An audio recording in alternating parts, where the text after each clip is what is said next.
আমরা চাই প্রত্যেকটি পদে পদে এই ফ্যাসিবাদের দোষরদের বিচার নিশ্চিত হোক। আমরা আজকে শহীদ মিনার থেকে ঘোষণা দিতে চাই, যতদিন তাদেরকে বিচারত আনা না হবে ততদিন ছাত্র জনতা লাশ রাজপথে লড়াই চালিয়ে যাবে। আপনারা আরেকটি বিষয় মনে রাখবেন, আপনারা দেখেছেন এই বৈষম্য বিরোধী ছাত্র আন্দোলনে আমাদেরকে ফ্যাসিবাদের দোষররা কিভাবে গুলি করেছে, আওয়ামী লীগ, ছাত্রলীগ, যুবলীগ আমাদের উপর কিভাবে অত্যাচার করেছে।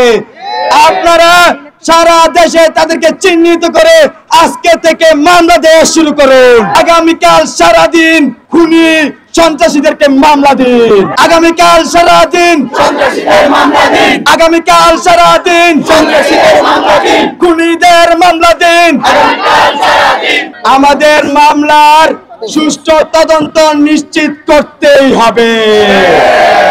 সুষ্ঠু তদন্ত সাপেক্ষে বিচার বিভাগকে আহ্বান জানাবো, সুষ্ঠু বিচার যাতে জনতা পায়।